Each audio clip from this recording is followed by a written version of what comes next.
Tervist! Tere tulemast siis arutlema meiega ravivalikute loterii üle. Et lähema 1,5 tunni jooksul arutame siis selle üle, milline on eri raviviiside kättesaadavus, miks see selline on ja mis sellega tehtud on, mida veel teha saab, mida tegema hakatakse. Ja meil on äärmiselt tore arutlejate ring siin laval täna. Tere tulemast! Maria Malva on silmaarst regionaalhaiglast ja ka nüüd ma jään hätta, ma kohe ütlen, mis kliinikust veel. Laservisiooni silmakliinikust. Just, Laservisiooni kliinikust. Meil on patsientide poole pealt Kristel Leif, onkoloogika kogukonna eestvedaja. Meil on Maivi Parv Tervisekassast ja meil on minister Karmen Joller. Ja enne kui me siit nii-öelda teele läheme, siis me oleme täna valinud nii, et küsimusi saab esitada eelkõige online'is. Ja seda väga mitmel põhjusel. Esiteks nii on neid mul lihtsam hallata ja enne kui me nende küsimuste esitamisel lähen, ütlen ära ka, et kuna täna ja eile ja üleeile on olnud väga pingelised teemad õhus Tervisekassaga seotult ja minister on nendega seotud, siis ma lihtsalt palun, et me püsime siin tänase arutelu piirides, et me räägimegi ravivalikutest, ravi kättesaadavusest ja ei lähe Tervisekassa juhtimisküsimuste või ministri nii-öelda valikute juurde selles osas, mis puudutab seda viimast nii-öelda meediateemat. Ma loodan, et see kõigile osalejatele sobib. Ja siin on nüüd see QR-kood, millega te saate sinna keskkonda, kus te saate küsimusi esitada. Need peaksid ilusti jõudma minu juurde siia tahvlisse, kui ei jõua, siis Kristi aitab mind, nii et saame vast sellega kenasti teele. Nii et tere tulemast! Aga läheme kohe teele, et millised, enne veel, kui me teiega teile lähme, kui palju teil on endal kogemust? Korraks lihtsalt selline jah-ei vastus. Et kas ma olen kogenud seda, et ravivalikute kättesaadavus on ebaõiglane või keeruline, et mõnedes valdkondades on lihtsam saada erinevat ravi või ma ei ole seda kogenud? Et kes on kogenud seda, et ravivalikutes on ebavõrdsust, ebaõiglust? Mõned, aga mitte väga palju. Et mis siis on need valdkonnad, need terviserikked, kus meil on täna võib-olla vähem ravivalikuid, kus see ravivalik on kitsam? Lähme, Karmen, kohe sinu vaatega teele. Ja, no kõige keerulisemad on kindlasti need valdkonnad, kus teadus ei olegi jõudnud sinna maani, et oleks üleüldse ravi teinekord või kui see ravi on piiratud, et lihtsalt neid ravimeid ei olegi. Ja teine on siis selline valdkond, kus ravi on, aga see on väga kallis ja siis kas ei suuda riik seda tagada või ka inimene ise teinekord peab raha välja käima, et see on alati hästi keeruline olukord. Ja laialt öeldes võib-olla tõesti siis harvikhaigused, ka vähiravi ja tegelikult on ka muid tervisemuresid, kus ravi võib olla väga kallis, et aga Tervisekassa on teinud paljudes kohtades ka head tööd ja suutnud ikkagi ravi tagada, aga seal alati on see nõudlus on suurem, kui reaalselt me pakkuda jõuame. Ka võib-olla sa, Maivi, saadki jätkata. Jätkan hea meelega. Et ma arvan, et kui me defineerime ravi puhul selle, et mis see on, et kas meil konkreetse haiguse puhul puudub ravi, mis tegelikult lülitab välja selle haiguse tekitaja ja meil näiteks puudub ravi, et kõrvaldada põhjused, mis tegelikult või kõrvaldada tegelikult see olukord, et meil on siis tulenevalt sellest haigusest elundi koe kahjustused. Ma julgen väita, et selles kategoorias isegi on meil näiteid rohkem ja võib-olla me ei ole selle peale väga mõelnud, aga näiteks meil on ju sellised haigusseisundid just sellest kategooriast, ma ei tea, Alzheimer, Parkinsonism, ma ei tea, epilepsia, teatud ravimresistentsed vormid, väga levinud näiteks esimese tüübi diabeet. ja näiteks sellesama esimese tüübi diabeedi näitel, kus meil ongi ju kehas autoimmuunne põletik, mis tegelikult ründab meie enda kõhunäärme rakke, mis toodavad insuliini. meil avaldub esimese tüübi diabeet siis, kui tegelikult need pankrease nii-öelda need beeta-rakud on juba seal mingi 80% kahjustunud. ja siin on ravi, me justkui teame, et on ravi ja ravi on insuliin, mida me peame saama, aga meil ei ole ju ravi, et tegelikult taastada see pankrease rakkude olukord või et välja lülitada siis tegelikult see autoimmuunne põhjus. ja võib-olla see teine kategooria, kui me siin otsime neid põhjusi ja lahendusi, et mis olukord meil on, et millal meil ei ole ravi, on tõesti see, mida Karmen ütles, et on meil nii-öelda rahaline barjäär ees, ongi väga kallis. ja me peame siin tegema tööd selle nimel, et saada nii-öelda tasakaalu selle uue ravi või raviteenuse tervisekasu ja kulu suhe. ma tooksin siin välja veel võib-olla ka see, et meil on näiteks teatud sellised teatud ravimid, sellised kallimad ravimid, spetsiifilised ravimid, ka niinimetatud sellised teise rea ravimid. ehk, et me peame, et seda teise rea ravimit saada, me peame tegelikult sellise esimese rea ravimi ära proovima. nii et võib-olla jah, need põhjused ja kindlasti ka see, et meil ongi justkui info, hea teenus, uus teenus, uus ravim, aga see on veel pooleli olevates kliinilistes uuringutes.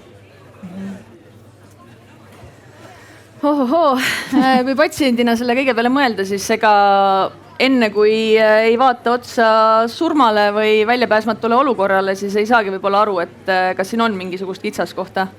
Ja kui me vaatame selle teema peale, siis võib-olla esimene assotsiatsioon, mis tekib, on ikkagi seotud mingisuguse innovaatilise ravimiga, mis ei ole meie riigis rahastatud, mille pärast keegi peab tegema midagi ekstra või paluma annetusi või käima välja oma isiklikust rahakotist väga suure summa. Aga ma tahaksin lihtsalt sellesse arutelu selle niigi ilmselge teema kõrvale tuua ka selle, et kui me räägime ravi kättesaadavusest, siis minu peas patsiendina me ei räägi ainult sellest, kes mingisugune konkreetne ravim või uus ravimeetod on kättesaadav. Me peame ikkagi rääkima ka tegelikult sellest, kas me saame arstile. Ehk siis ravi kättesaadavus, mitte ainult ravimite kättesaadavus, sest et sageli olles ise vähipatsient ja hetkel selles kontekstis siis küll õnnega koos saanud välisravi väga innovaatilise ravimiga, olles praegu puhas sellest kasvajast, siis ega sellega minu ravivajadus ei lõppe. Kõik, mis puudutab patsientide sotsiaalpsühholoogilist tuge, ravi just ka vaimse tervise kontekstis, taastusravi, ka see kõik on ravi. Et kas me räägime selle teema kontekstis ka sellest või me räägime ainult innovaatilistest uutest ravimitest, mida mõnes valdkonnas on ja teises ei ole. Et ma tahaksin selle siia kõrvale kindlasti panna. Tere, head kuulajad. Mina töötan siis silmaarstina ja tooksin siis oma erialalt ka ühe valusa näite, millega siis silmaarstid täna kokku puutuvad. Ja teen siis sissejuhatuseks haigusele väikese ülevaate, et silmaealine kollatehni kärbumine on populatsioonis väga laialt levinud silmahaigus. Et esmaseid muutusi me näeme juba 5-60 aastastel inimestel silmapõhjas. Ja haigus on elukestev, kuivorm on aeglaselt progresseeruv, mõjutab meie silmahaigust ja silma nägemiskvaliteeti aeglaselt. Aga silma agressiivne vorm, kus silmapõhja tekivad tursed ja verevalumid, laastab siis inimese nägemist kiiresti ja kui me ei ravi seda või ravime seda ebaefektiivselt, siis inimene kaotab oma tsentraalse nägemise. Nüüd täna silma kollatehni kärbumise agressiivse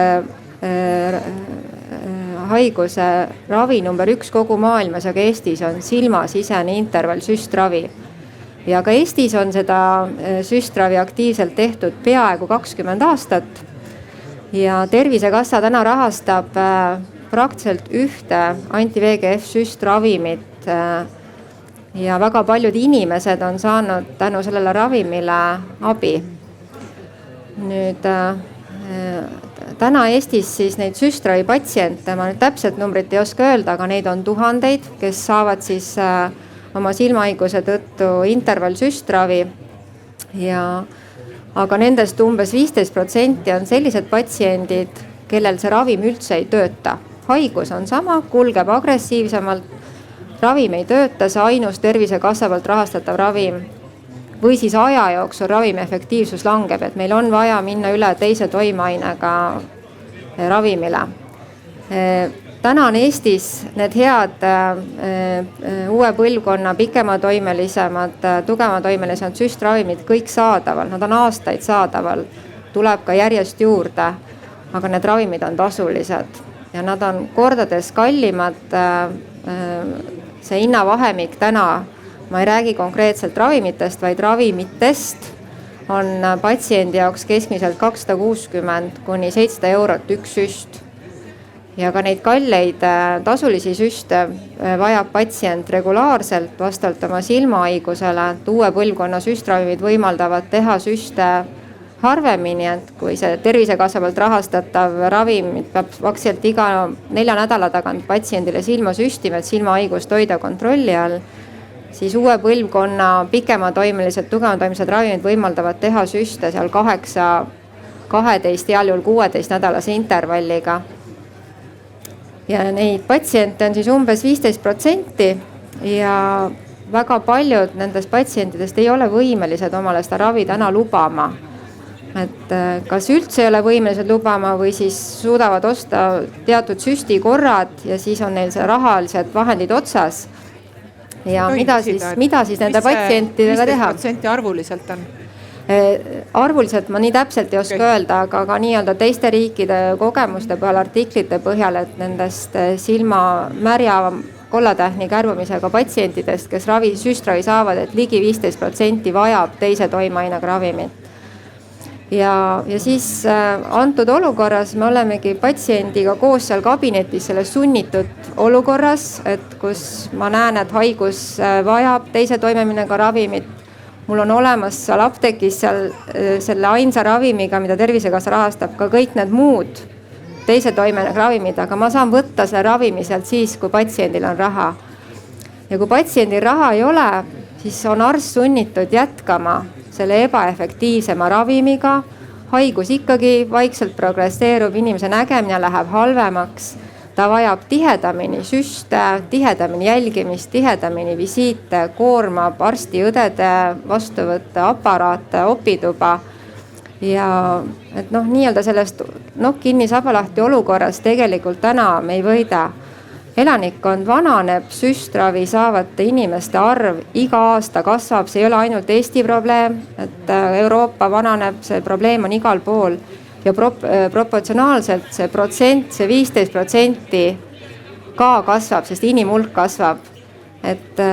Ja siis esitan võib-olla selle küsimuse nüüd samamoodi nagu patsiendid minu käest seal kabinetis küsivad, et kui kaua peavad need 15% patsientidest oma elukestva kroonilise silmahaiguse ravi eest ise tasuma. Ja millal on lootust, et Tervisekassa paneb oma õla alla ja lubab alternatiivse toimeainega ravimiturule. Nii-öelda kasutusse, praktikasse. Äkki ma kohe kommenteerin. Ma arvan, et me räägime samast toimeainest ja minul on info, et see ongi täna läbirääkimiste faasis ja töötatakse selle nimel, et see oleks 1. jaanuarist järgmisel aastal paketis. Et väike kommentaar ka, et silmaarstide selts on selle teemaga aastate jooksul tegelenud ja on olnud haigekassas ka läbirääkimisi, seni on olnud see tulutult. Et selles mõttes on see olukord nagu üsna teravaks muutunud, sest nii-öelda nii patsient kui arst on sunnitud kasutama ühte toimeainet. Et sama meil on näiteks vererõhuhaigus, et me ei saa ravida ühe toimeainega 100 patsienti. Osadele mõjub väga hästi, aga mida teha teistega, kelle see vererõhk ei lange. Et meil on vaja ikkagi teatud näidustusel võtta alternatiivid kasutusele. Lubada see uue põlvkonna ravimid turule, nii-öelda tavapraktikas, et patsienti aidata. Kui palju on üldse selliseid haigusi, kus on täna ainult selline 1 või 2 ravivalikut? meil Tervisekassa tervishoiuteenuste nimekirjas, ma just mõtlen? Seda, ma arvan, seda on nüüd raske öelda, et mul sellist statistikat ei ole. Kindlasti neid ravimeid on. Või ütleme selliseid haigusseisundeid on, kus on ainult üks ravim. Ja kuidas üldse siis nii uued teenused kui uued raviteenused kui uued ravimid siis Tervisekassa paketti saavad, siis seal on täna 4 kriteeriumi, kus tegelikult kõiki taotlusi hinnataksegi läbi selle, et kas tal on see tervisekasu olemas, nii nagu me praegu räägime, et ta tegelikult on ilmselgelt oluline, siis kas lähtuvalt sellest tervisekasust, see pakutav hind, et kas seal on see kulutõhusus, seal on oma metoodika, omad arvutused, siis kindlasti see, et kas meil on olemas siis raha selleks, et vastavus meie eelarvele ja siis võib-olla 4. ka kindlasti see, et kas me vajame seda, et kas meil on täna juba alternatiiv olemas.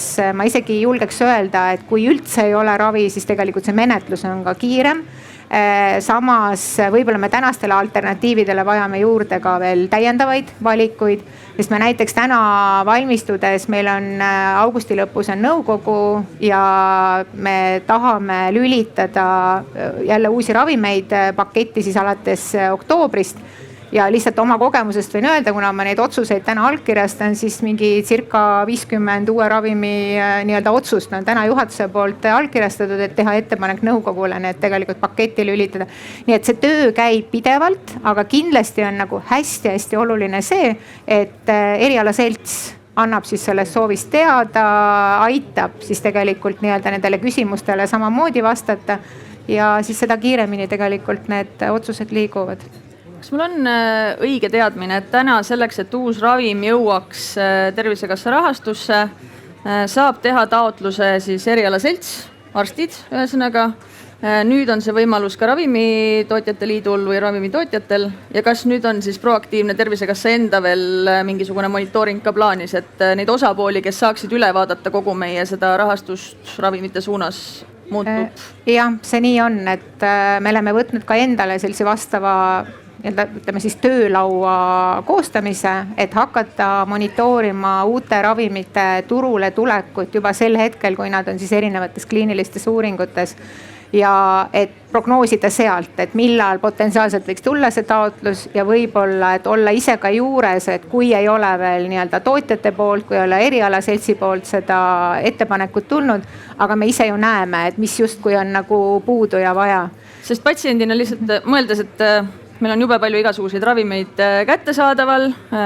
Ma saan aru, et see valikuvõimalus on väga erinev, et kas sellist asja, nagu ma ei tea, me mingi aja tagant teeme inventuuri sellele, et mis see olukord meil siis riigis on, kaardistame kitsaskohad, proaktiivselt lähemegi neid kitsaskohti parandama, kas midagi sellist ka meil toimub? Paralleelselt sellele, et see on tegelikult täiesti tavapärane Tervisekassa siis ütleme nagu ravimiteenuse töö, kus menetledes uute ravimite taotlusi vaadatakse üle ka juba täna siis nii-öelda paketis olevad. Ja kindlasti on abiks siin ka see otsus, mis on siis selle aasta algusest, kus meil on siis ka uute ravimite hindamisel täiendav lävend kokku lepitud, et me ise nimetame seda siis selliseks clear tasandiks, mis tähendab siis kõrge lisandväärtusega innovaatsed ravimid, kus siis sellised ekstra ravimid, ekstra kasuga, need, mis lubavad oluliselt nii-öelda kõrgemat elulemust ja seal on mingid teised näitajad veel juures, et neid me võtame siis nii-öelda pisut kõrgema rahalise lävendiga sisse ja näiteks nüüd 1.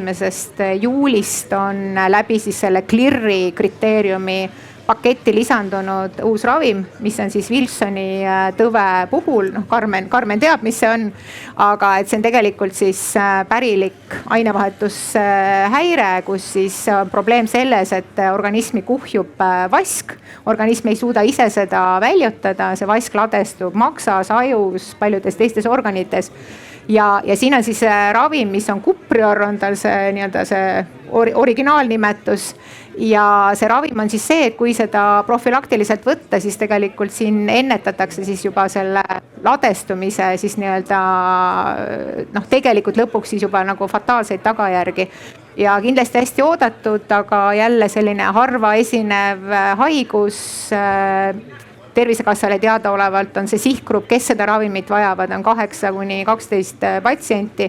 aga noh, meil on väga hea meel, et meil on täna nagu see võimalus olemas, et ka nendele 12 patsiendile on nagu abi olemas. Aga mis teha nende patsientidega, kellele täna ei ole üldse mingisugust abi olemas, kui me räägimegi harvikhaigustest, jälle elus näide siinsamas, et kui ühel hetkel jõuab inimese haigus sellesse faasi, kus Eestis ei ole ühtegi tasuta ravivõimalust ja see ei ole see, et kõike on juba proovitud ja enam pole midagi teha, vaid sa saad selle haiguse, mis on täiesti tegelikult nagu maailma mastaabis kontrollitavas faasis veel, lihtsalt Eestis ei ole neid ravivõimalusi olemas, siis minu loogika ütleb, et see peaks jõudma välisravini lähimas võimalikus riigis.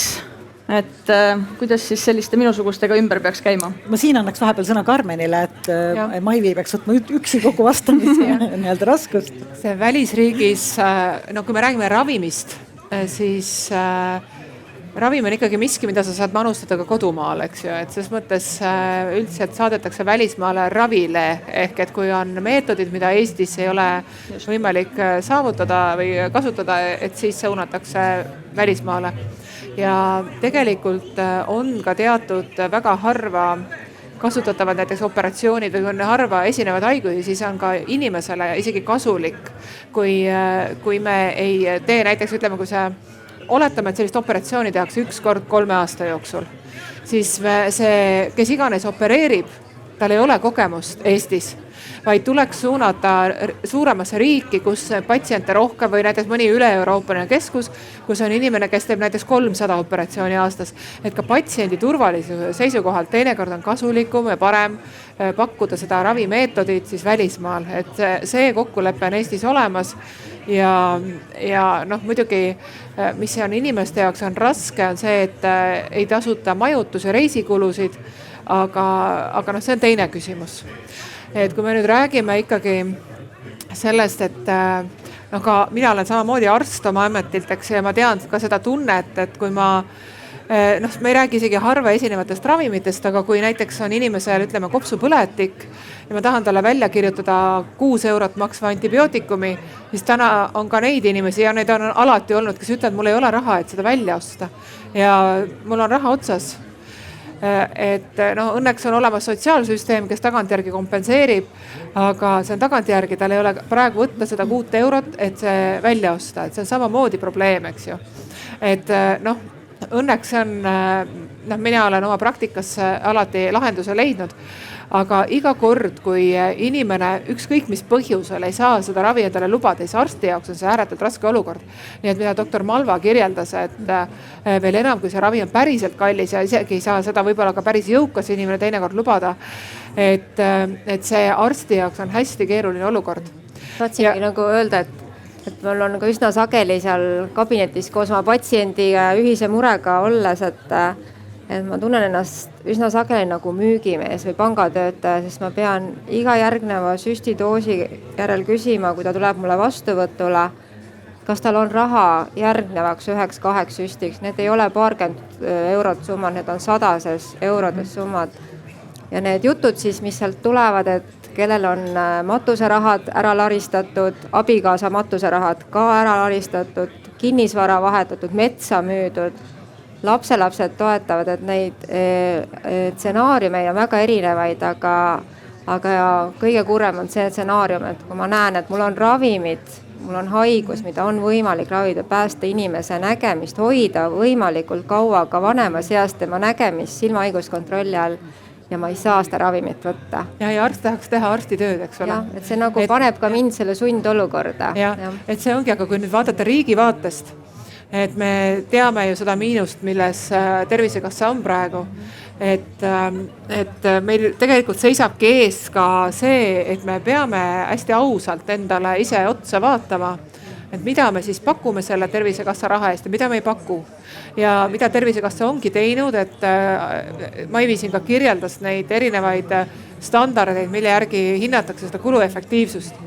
Aga me ei tohi jõuda sinna välja, kus ühel hetkel ongi nii, et isegi kui see on kuluefektiivne ravim ja mitte siis ainult rahaliselt kuluefektiivne, aga vaid ka selles mõttes, et inimene päriselt saab abi ja see abi ei ole mitte lihtsalt natuke paremaks, vaid ta hoiabki inimese elukvaliteeti teatud tasemel, eks ju. Et kui me jõuame, me ei tohi jõuda sellesse hetke, kus me ütleme, et me seda ka ei saa osta. et seda ravimit ka ei saa pakkuda. Et selles mõttes need valikud on Tervisekassale ka alati hästi rasked. Ma ise kogesin seda hästi palju, kui oli enne seda, kui me hakkasime süstilise fibroosi ravimit kompenseerima. Kas see tuli sellest aastast? Eelmisest aastast tuli pakkuda. Eelmisest aastast, jah. Et mina olin 2023 aastal jõudsin Riigikokku ja siis me suhtlesime palju ka nende süstilise fibroosi inimestega, lähedastega ja nende patsientidega. Ja see on ka selline haruldane haigus, kus põhimõtteliselt inimesel hingamisteed lähevad lima täis ja ta kogu aeg nagu lämbub.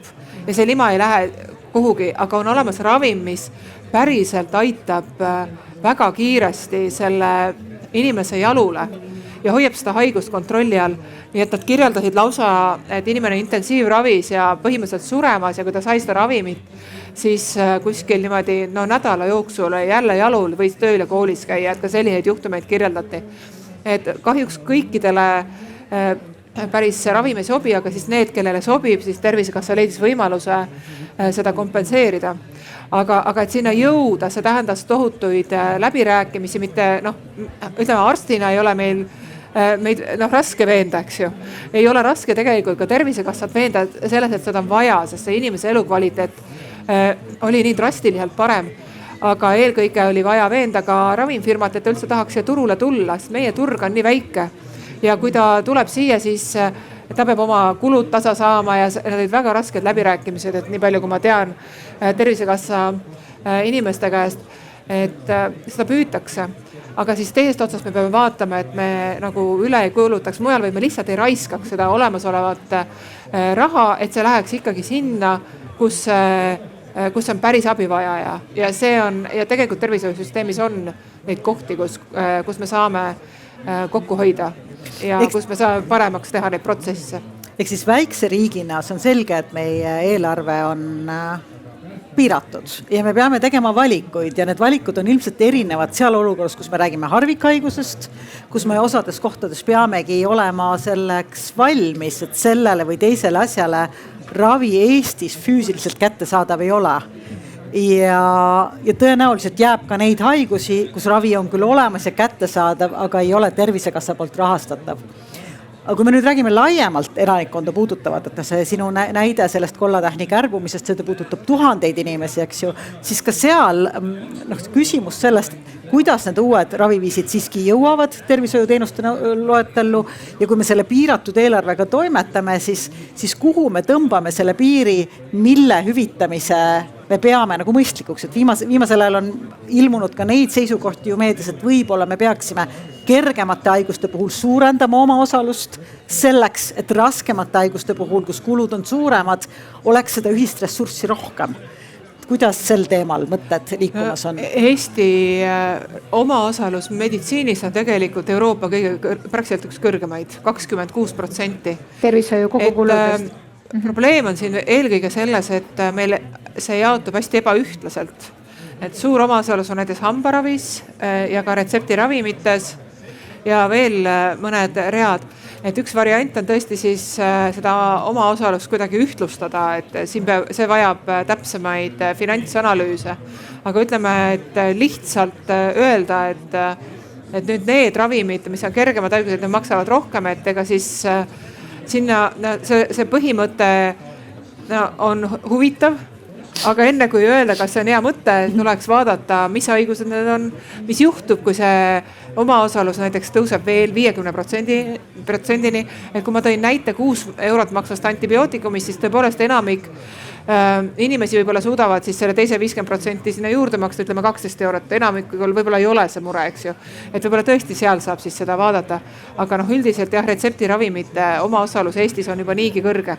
Aga kui palju seal on siis diferentseerimist võimalik, nagu tehti näiteks eriarsti visiidiga, et eks ole, osade inimeste jaoks on see 5 eurot, osadel 20 eurot. Kui palju me saame seda nii-öelda kaalu mängima panna? Ma siin kommenteeriksin veel korra enne, kui ma Maivile, et siin on nagu selliste diferentseerimiste osas tundub, et on nagu hästi õiglane valida haprad ühiskonnarühmad ja neid toetada ja neile teha soodustusi. Ja tegelikult Tervisekassa seda on ka teinud, et näiteks kui ta on laps, siis ta on suurem soodustus ja seda on juba tehtud. aga kui me vaatame nagu tervikuna inimest, siis inimene ei ole ainult tervishoid, vaid seal on kõik muu ka. Et üldiselt peetakse riigi seisukohast odavamaks seda, kui me rahastame siis seda toimetulekut. Ehk et me leiamegi üles need inimesed, kes päriselt ei suuda seda ravimit osta ja leiame sellise mehhanismi, mis nagu päriselt paremini aitaks. Et nagu ma tõin näite, et ta peab kindlasti nagu enne ära ostma, et võib-olla siis leida võimalus, et kuidagi ta saab selle siis, et tema eest kuidagi tagantjärgi kompenseeritakse või seda peab nagu läbi mõtlema. Et lihtsalt teinekord see administratiivne kulu sellise spetsiifilise rühma jaoks hüvitamine on suurem kui sellest saadav tulu, et seda peab nagu vaatama, aga Maivi. No ma arvan, et enne kui siin tegelikult nagu sellist uusi otsuseid teha, et kui me nii-öelda sisse vaatame, et tõesti see kõrge inimeste omaosalus täna meie tervishoiu kogukuludest, et need 2 suuremat kulugruppi on hambaravi ja tõesti teine on siis ravimid ja ravimid on nii retseptiravimid kui ka käsimüügiravimid. Ja hambaravi, me kõik teame, et meil on tegelikult see nii-öelda täiskasvanule on plaaniline hambaravi tasuline, on see, kus siis inimene täna panustab. Ja siis nii laste puhul kui ka loomulikult täiskasvanute puhul on ju see ortodontiline ravi, mida siis inimesed ostavad. Et Tervisekassa paketis on küll lastele ortodontiline ravi selliste tõsisemate hambumusanomaalide korral on siis nii-öelda riiklikult rahastatud, aga juba selline kosmeetiline ja juba siis nii-öelda lapse enda soov siis seda brekett-ravi saada on tasuline. Nii et küsimus on see, et mida me siin saame muuta, et kas me tahame siin kuidagi nagu mingit leevendust tuua.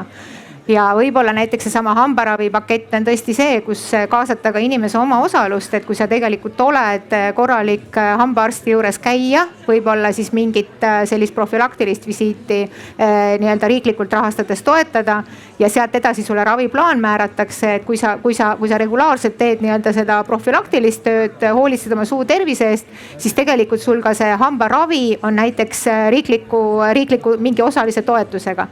Et see on näiteks see mõte, mida me oleme mõelnud, kus meil oleks abiks, et kaasata siis seda omaosalust.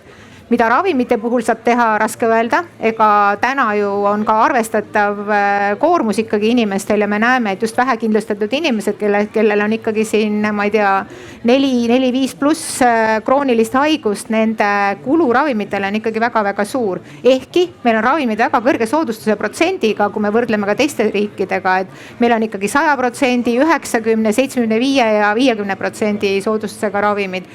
Ja ka siin, et toimeaine põhine sõltub ravimi hinnast, küsi odavamat ravimit, need käigud on meil kõik tehtud, aga meil ei ole tegelikult leevendust. Ja tegelikult see ülejäänud ots, et tõesti on täna see, kus inimene ostab järjekorrast ette, maksab oma teenuste eest ise, on ka veel, aga kõik muu raviteenus, et ma ei tea, küsimus meile, et võib-olla meil on isegi liiga hea olukord, et meil on täna Tervisekassa tervishoiuteenuste loetelus üle 2000 erineva raviteenuse. Ma julgen väita, et enamus meditsiiniliselt näidustatud raviteenus on meil tegelikult täna olemas ja siin inimesel oma osalust ei ole. Selle üle 2000 teenuse puhul on meil täna 5 teenusel oma osalus ja väga väike oma osalus. Ja näiteks oma osalus on siis selline, et kui näiteks soovitakse rasedust katkestada ja see pole meditsiiniliselt näidustused, et siis seal on mingi 30% inimese oma osalus. Nii et siin tegelikult see finantsbarjäär on nagu väga väike. Nii et siit ongi see diskussioon ja küsimus, et võib-olla, et kas meil on soov näiteks kõrgendada mingeid rahalisi piire, et võtta kiiremini paketti ravimeid, on meil vaja teha otsuseid siis juba täna sellistes tavateenustes, kehtestades oma osalust, ma ei tea, eriarsti vastuvõtul, võib-olla mingil uuringul, nii et tegelikult need on sellised otsustamise kohad ja kindlasti ka siis tõesti sellise jätkusuutliku ravikindlustuse eelarve kontekstis me peame nagu absoluutselt kõikidele võimalustele otsa vaatama.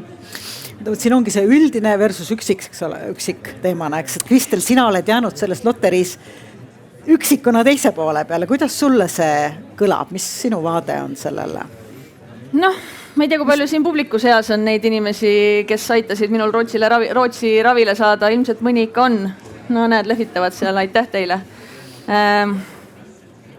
Jube halb on olla selles olukorras, kus sa oled noor inimene ja sa oled statistika. Ehk siis kui vastus sellele, et kas ma pääsen ravile, on see, et see tõenäosus, et su elukvaliteet paraneb või et sa elad veel paar kuud, on liiga väike selleks, et me saaksime seda rahastada. Et noh, kui sa oled ise selles olukorras, et sa muutud numbriteks, teisest küljest riigijuhtimise tasandil ma saan aru, et sa pead millegi baasil neid otsuseid tegema, et jube halb on selles olukorras olla, aga miks ma olen püüdnud selles, vaatamata sellele, et mina ei saanud riigilt rahastust selle ravi jaoks, olen püüdnud kuidagi mõlemat poolt mõista, on see, et mida see siis nüüd aitab, kui ma lähen kuhugi jalgu trampima, raha ei ole täna.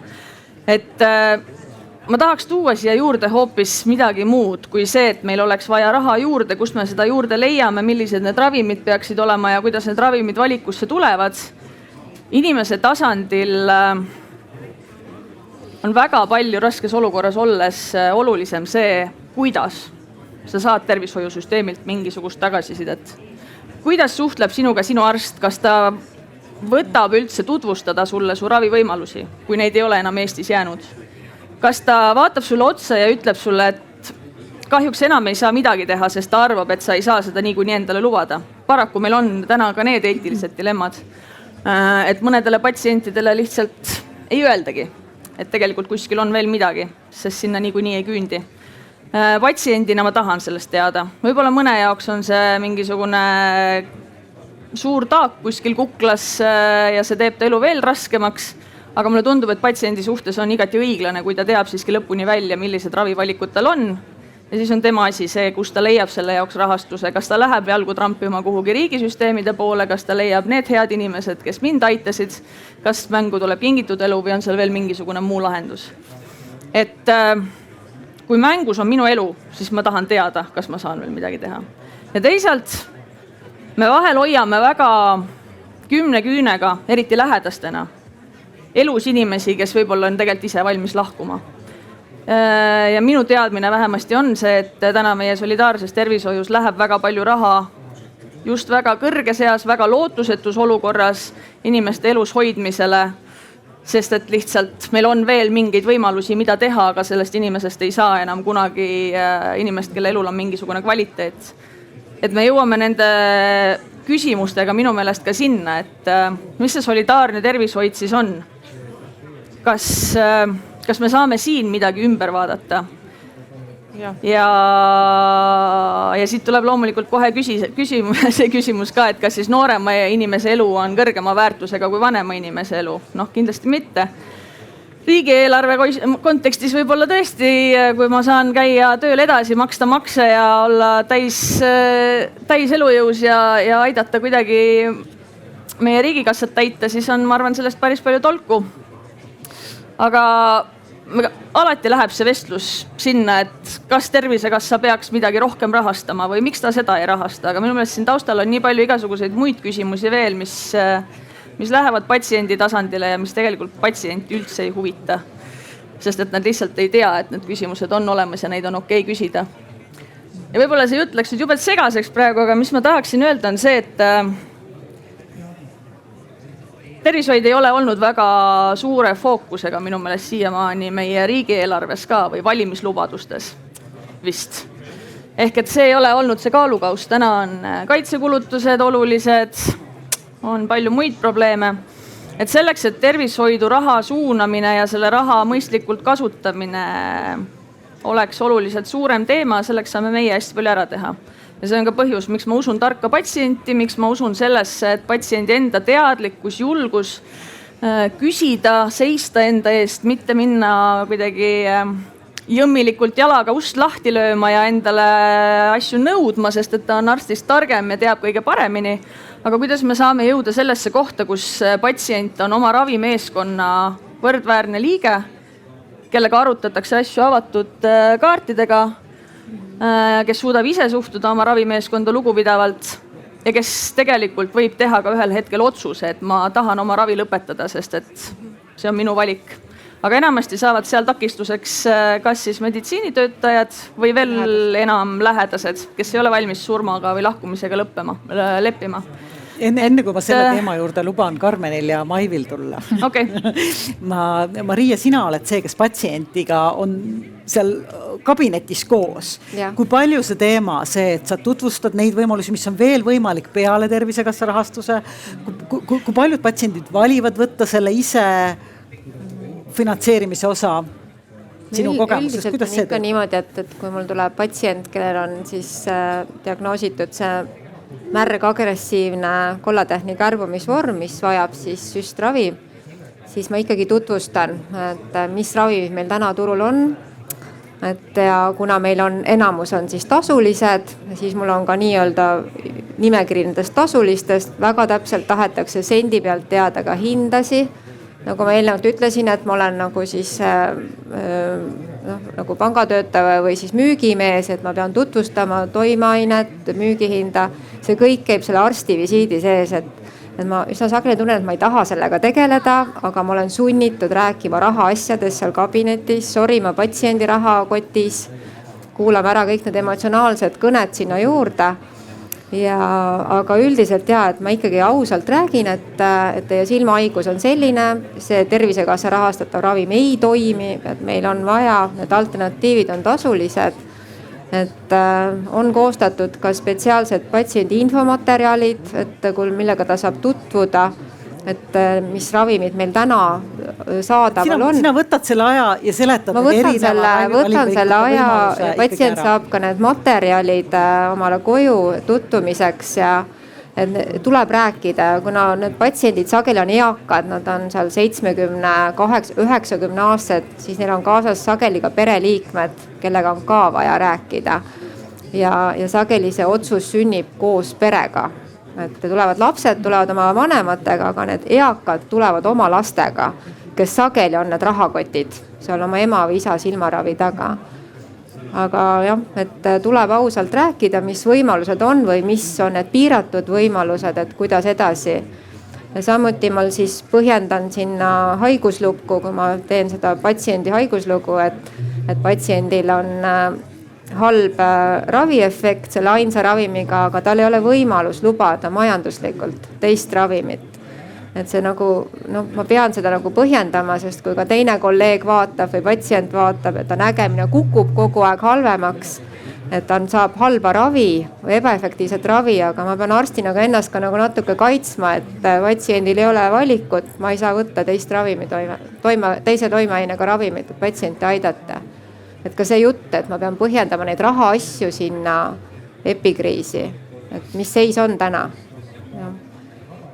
Korra kuulajale küsimus, et kui paljud teist, kui sul on valik, efektiivne ravim, mille puhul su omaosalus on päris kõrge, sa pead ise selle kulu kandma versus võib-olla natukene aeglasemalt mõjuma, võib-olla vähem efektiivsem ravim või raviviis, mille hüvitab Tervisekassa, kumma sa valiksid, et kes valiks pigem selle oma osaluse niimoodi teoreetiliselt suurema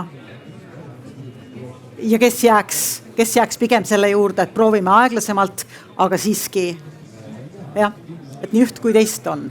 Aga peegeldumisvõimalus ja ma võib-olla äkki Kristeli jutu jädus, kus tegelikult ju tuli päris mitu mõtet ja võib-olla ma kasutan siin ka võimalust, et läbi selle mikrofoni öelda, et Kristel, sa oled nagu megatubli. Ja see, mis sa justkui nagu iseenda eest võitled, sa tegelikult ju võitled kõigi teiste eest ja kõik need küsimused, mis siin on tõstatatud, mis sa siin täna ütlesid, aga on ka avalikkuses kõlanud, on kindlasti palju selliseid uusi mõtteid tekitanud. Aga väga õige mõte just see ka, et seesama, et kui kaua ja kui palju siis seda aktiivravi. Ja tegelikult siin on täna selliseid samme astetud ja me räägime siis sellest palliatiivravist, kus on ju uued ravijuhendid meil endal nagu Eestis toodetud. Ja tegelikult palliatiivravi on ka sellel aastal siis Tervisekassa paketis. Täna siis luuakse, koolitatakse siis palliatiivravi meeskondi. Kahjuks ja selle sama eelarve kitsikuses me siis sellel aastal päris sellise esialgse plaaniga teele minna ei saanud, et me läksime seda palliatiivravi rahastama siis eeskätt nagu suurtes asutustes ja ütleme kõrgema etapi asutuses, et Põhja-Eesti Regionaalhaiglas ja Kliinikumis. aga siit tasapisi tulevad järgi ka siis need maakonnahaiglad kuni selleni, et noh, loomulikult tegelikult palliatiivravi on ka ju esmatasandil. nii et see on kindlasti see, mis peabki tulema ja tegelikult kui inimene saab ära aktiivravilt ja pigem on siis palliatiivravi ehk sümptomaatiline ravi, siis see tegelikult ju noh, kindlasti kajastub ka siis tervishoiu rahastamises. aga selle elulõpu ravi osas, et ma siin annaks küll Karmenile sõna. jah, Kristel tõi väga hästi välja selle, mida arstid sageli näevad.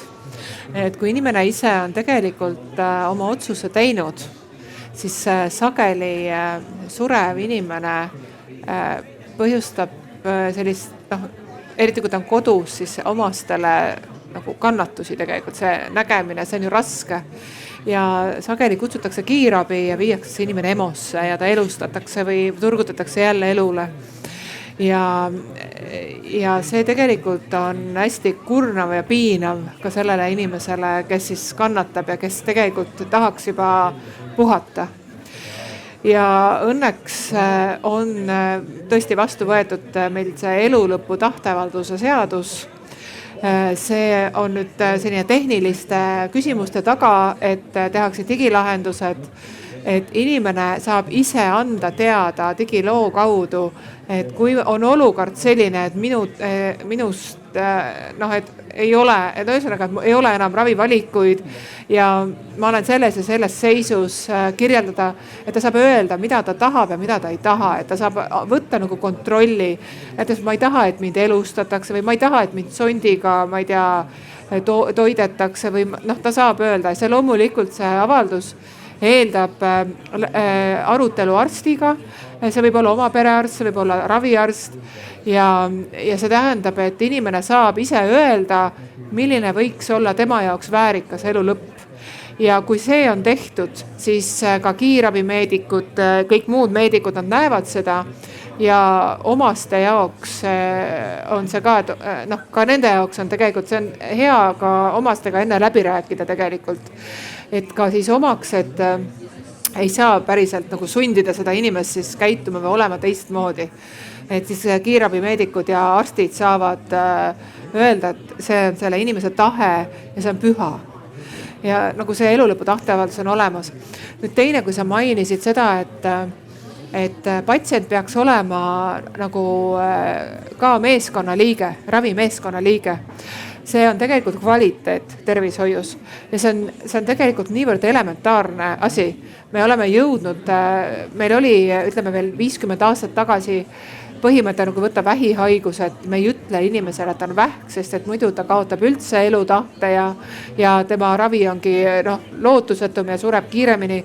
Et tänapäeval me oleme ikkagi seda meelt, et aus ollakse inimesega, räägitakse ja tegelikult kõikides raviotsustes tuleb inimene kaasata. Ja kui mina olin perearst, siis meie perearstikeskusesse oli ja praegugi, see on täiesti elementaarne osa. Sa oled praegu ka perearst. Jah, no ametlik küll, aga ma ei tööta perearstina, eks ju. Seepärast ma ütlen vahele, ma olin. Aga peast arst, alati arst. Ja kord arst, ja. Ja ühesõnaga, et see on niivõrd oluline, et inimene saab ka ise kaasa rääkida. Ja see on üks minu prioriteete ka praegu ühes ametis, et meie tervishoiuteenuste kvaliteet oleks ühtlasem. Et õpid, kui ka võib-olla mingid, me ei tea, mis need põhjused täpselt on alati, miks inimese tahtega ei arvestada või ei seletata või ei pakuta. Vahel on see mingi töökorralduse küsimus, teinekord on, ma ei tea, meediku väsimus, kolmas on see sama, mis me rääkisime, et meedik arvab, et äkki patsient ei tahagi, kui siin selgub, et tegelikult oma osalusega on patsiendid teinekord ka nõus. Et ma püüan sellega tegeleda, aga see on ainult üks osa muidugi kvaliteedist. Ja kui me räägime rahast, siis kvaliteetne tervishoiuteenus on alati ka rahaliselt soodsam ja annab parema tervise tulemuse, et see on hästi oluline. Ja tegelikult meil ei ole Eestis üle-eestilist tervishoidu jälgivat kvaliteedisüsteemi. On igal asutusel oma, kui on. Et igal asutusel tegelikult ei olegi seda kvaliteedisüsteemi. Aga nüüd me oleme läinud sinna seda teed, kus igal asutusel seaduse järgi peab olema ja tahaksime, et oleks ka selline katusasutus, mis seda monitoorib. Ja kolmas väike teema, et kas valitsuse jaoks on terviseteemad olnud prioriteet. et tegelikult ma arvan, et lihtsalt raha juurde panemine ei näita seda, et see on prioriteet. Viimasel alates ütleme Covidist tegelikult on lisaraha tulnud, 130 miljonit eurot aastas on tulnud ja nüüd sellest aastast enam seda ei pandud, sest Covid on möödas. Aga me ei näe ikkagi, et muidugi paremaks on läinud, aga mõned probleemid on meil väga kauaaegsed. Aga mida mina praegu ministrina tunnen, on küll see, et valitsus on toetav, peaminister ja teised ministrid samuti. Ja meil on olnud hästi konstruktiivsed arutelud ka siis, kui me läbi rääkisime seda, mida me hakkame üldse tegema selle valitsusega. Siis seal on doktor Ige Rainenit, näen, Eesti 200 esindaja, et väga ühtne arusaam on sellest, et tervishoid ja sotsiaalpoliitika on prioriteet ja mitte lihtsalt inimeste heaolu pärast, aga täiesti pragmaatiliselt ka riigi majanduse seisukohalt. Ma läks tagasi korra veel sinna patsiendi kaasamise juurde. Olles ise seda kõike läbi teinud, aga nüüd läbi Onkoloogika MTÜ, siis, mis on suunatud vähipatsientide ja nende lähedaste just selliseks võib-olla sotsiaalpsühholoogiliseks toetamiseks ja kogukonna loomiseks. Kõige suurem valukoht täna ei ole tegelikult, kui me räägime onkoloogilistest patsientidest, sellest, kas nad saavad ravi, kas nad saavad head ravi, kas ravi on neile kättesaadav. Kõik, mis toimub haigla seinte vahel, on täna, ma arvan, täitsa siuke nagu normaalsel tasemel, oleneb millega võrrelda. Probleemid algavad siis, kui see uks läheb patsiendi selja taga kinni. Kui ta tuleb arstivisiidilt ära, kui ta läheb koju, kui tal tekib veel mustmiljon küsimust, kui ta satub enda haiguse tõttu uude olukorda, kui tal tekivad elus mingisugused uued väljakutsed seoses, ma ei tea, töötamise, rahalise toimetulekuga, millega iganes, siis nagu probleemid hakkavad sealt. Ja täna, eriti vaadates vähipatsiendi kontekstist, ilmselt mujal võib seda sama probleemi olla, meil ei ole kuhugi pöörduda. Ja minu meelest on täiesti vale ka näidata näpuga arstide poole, et arst peaks nüüd paremini seletama või rohkem seletama või et see nagu arst selles kuidagi süüdi on, et patsient ennast üksinda tunneb. Meil minu meelest ei ole lihtsalt seda kohta, kuhu patsient saaks pöörduda. Nagu sina ütled, et sa pead olema finantsnõustaja, siis sa pead olema seal veel hingehoidja, siis sa pead suutma ravida, siis sa pead tegelema veel mingite taotluste kirjutamisega, mis kõik veel, et kuidas me lahendame ära selle, et sul patsiendil oleks olemas see vastaspool, mis looks talle turvatunde, sest kõige rohkem ebakindlust, hirmu ja põhjendamatuid küsimusi, pöördumisi, mis ühe kaupa hakkavad siis arstile tilkuma, tuleb selle pealt, et sul ei ole turvatunnet ja sul ei ole seda kindlust ja sa ei saa aru, kuhu sa pead minema, et saada mingisuguseid vastuseid. Et muus maailmas on, ma ei tea, cancer care centerid või on need kompetentsikeskused, kus sul ongi vähiravi, kus sul on kõik toetavad teenused, kus sa saad oma nõustamist, kuhu sa saad iga kell pöörduda. Meil on riigis see asi natukene killustunud, et kuidas tagada patsiendile turvatunne, et ta saab vastused, sest minu meelest hulk efektiivsust või efektiivistamist on peidus ka selles, et neid üksikuid tühje küsimusi tuleks justkui vähem. Ma vastan. Ja. Et tegelikult hetkel see turvatunne peaks tulema perearstilt.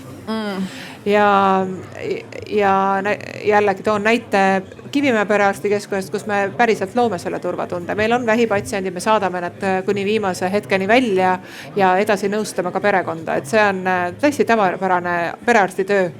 Ja minu jaoks perearstina on olnud ka see küsimus, et miks osad perearstikeskused loovad selle tunde, miks ei loo. Et jälle räägime kvaliteedist, eks ju. Et seal jällegi tuleb põhjustesse vaadata, see ei ole alati arsti tahtes või teadmistes kinni, nagu sa isegi ütlesid, vaid vahel ka mõnes muus. Ja teine osa turvatundest on see, mida sa ise oled teinud. Täpselt samamoodi nagu Maivi, ma kasutan juhust, et öelda, et see on fantastiline. Et ma tegelikult siia tulles mõtlesin, et ma näen Kristelit, et see on nii äge.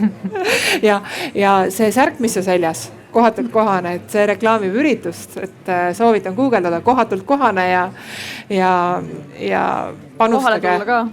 Ja, et see on üritus, mis on siis vähipatsientidele festival. Et ma arvan, et üleüldse, kui me räägime tänapäevasest maailmast, siis inimesed on hästi isoleeritud, et meil on need oma nutitelefonid ja siis, kui me tahame kõik omavahel rääkida, võiks kõik võtta nutitelefonid ja siis rääkida niimoodi, et see on sage pilt ju tegelikult paljudel üritustel. Aga inimesed on üksi ja teine asi on, et kui vanasti elati mitu põlve koos, siis tänapäeval on kõik eraldi ja sageli on ka kaugel ja vanaemad käivad tööl ja nii edasi.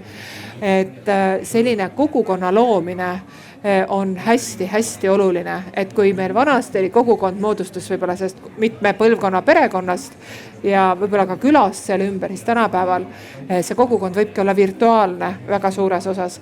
Et see kogemusnõustamine, mina sain iivelduse korral sellest abi ja mina ka minestasin pärast seda ravi. Et tegelikult see isiklik kogemus, ka minul on kogemus, et mu õde suri vähki. Ja ma mäletan seda sama, ma olen arst, ma peaks kõike teadma. Ja tegelikult mul oli nii palju küsimusi ja tollal ei olnud ka kõiki neid teenuseid olemas, mis tänapäeval on. Et ma ei osanud kõigele vastuseid otsida. Ja see oli keeruline. Näiteks oli meile, mis ka tänapäeval väga palju, võib-olla isegi rohkem kui toona läbitakse, oli see, et mu õde ka tahtis ära kasutada kõik võimalused, muuhulgas alternatiivmeditsiinis. Ja mina muidugi kätt ette ei pannud. Ma olin taga igal pool kaasas. Ja kui ma nägin, et ikkagi selle päris pettuseni ja valetamiseni, inimese ära kasutamiseni, siis ma ütlesin hästi delikaatselt, et vaata, et siin on see on valesti, see on valesti. Ja need summad, mida temalt küsiti, ja see oli aastal 2012, mil need summad olid teise väärtusega, ulatusid kuni 80 000 euroni. Et see on jõhker, kuidas ära kasutatakse ja sellepärast selline kogukond on täiesti kulda väärt. Ja kolmas siis, kui rääkida ravist, ma arvan, et see, et meil on olemas Kingitud Elu fond Tervisekassa kõrval, see näitab tervet, normaalset ja tugevat kodanikuühiskonda, sest kõike ei saa alati riik kompenseerida, lihtsalt ei saa. Ja vahel, ja tihtipeale riik võtabki üle need, lihtsalt meie need menetlused on aeglasemad, nõuavad rohkem tõestamist ja riik võtab lõpuks üle selle rahastamise. Aga kuni riik veel ei võta, siis seda loodus pakubki selline fond. Et aitäh! Ma olen hästi nõus sellega, et me tõesti täna oleme olukorras, kus väga paljudel juhtudel patsient on üksi ja jääb üksi. Ja me oleme teinud siin pingutusi nii-öelda selliste raviteekondade loomisel, sest me oleme siin teatud haigusseisundit võtnud nii-öelda fookusesse, et leppida kokku, et mis on need sellised standardetapid, mis nagu patsient läbima peab. See on kvaliteet, mõõdame seal kvaliteeti, aga oluline on just see, et ka tegelikult see tervishoiuteenuse osutaja teab, et mis need vajalikud etapid siis on ja tegelikult nii-öelda ühest etapist see patsient juhatatakse teise. See on aeglane protsess, seal on teatud edasi liikumist nendes haigusseisundites, mis on võetud nii-öelda raviteekondadesse ja muidugi see mõtteviis on levinud ja seda on ka paljud teenuse osutajad, erialad juba hakanud ise ka viljelema, aga meil on seal väga-väga palju arenguruumi. Ja võib-olla teine nii-öelda paralleelselt siia juurde, et Kristeli jutust ju tegelikult tuli see vajadus välja, et meil on vaja seda juhendajat või ütleme nii-öelda seda kontakti, et kuhu siis see patsient pöördub. Ma ei tea, kas ta lausa finantsküsimustes saab sinna pöörduda, aga ma taandaks selle siis nii-öelda just see tervishoid ja sotsiaal. Ja täna meil on arutelul, et loome siis selle tervisejuhi, kes tegelikult võiks nagu selle 2 tasandi liitmisel siin abiks olla. Aga meil ei ole veel tegelikult sellist ütleme kokkulepet, et kuhu tasandile me siis selle inimese paigutame. Palju ta meile siis tegelikult maksma läheb, paraku me peame ka selle läbi mõtlema, kuidas ta paigutada nii, et ta oleks võimalikult efektiivselt süsteemis, et me ei looksid nii-öelda jälle mingeid täiendavaid kulusid, aga jah, ma nõustun sellega, et ka sellist kontaktisikut tegelikult inimesel oleks vaja, et kui ta jääb seda nagu üksi ja arutada kõike. Jah, need arutelud kindlasti seisavad ka ees. Ja seda ebaühtlust on kindlasti palju nendel eri patsiendi teekondadel. Kui me räägime lihtsalt, vabandust, et ma sisse sõitsin veel, me räägime ravimeeskonnast, siis isegi see on miski, mida ma täna ei ole kohanud oma selles protsessis, et sul on selle raviteekonnal üksikud spetsialistid ja arstid, kellega sa erinevates hetkedes siis üks ühele kokku puutub. Alustasin oma silmakirurgist, seal sai osa läbi, siis mind anti edasi järgmisesse kohta, siis ma sain endale onkoloogi. Nii. Siis ühel hetkel tuleb sul mängu võib-olla psühholoog, siis on sul veel, ma ei tea, perearst seal kuskil, aga nad on kõik täiesti eraldi, et ma ei tunne patsiendina, et mul oleks ravimeeskond, kes suudab mind käsitleda täna kui tervikut. Et kes ravib minu, ma ei tea, nägemist, kes ravib minu maksa, kes ravib minu vaimset tervist ja kes veel mingisugust kolmandat asja, ma ei tea, köha. Et kuidas me jõuame sinna, et meil on päriselt inimesel meeskond, kes omavahel ka suudab teha koostööd, sest minu puhul veel hullem. Ma elan Tartus, mu onkoloog on Tallinnas ja siis ma olen veel seal kuskil 2 linna ja mitme keskuse vahel kinni ka. Et kui ma käisin oma ravi saamas Rootsis, mida ma tundsin kõige suurema erinevusena täna Eestis ravi saamisega, võib-olla sellepärast, et ma maksin, ma ei tea. Aga ma läksin sinna, mulle tutvustati kogu minu ravimeeskonda.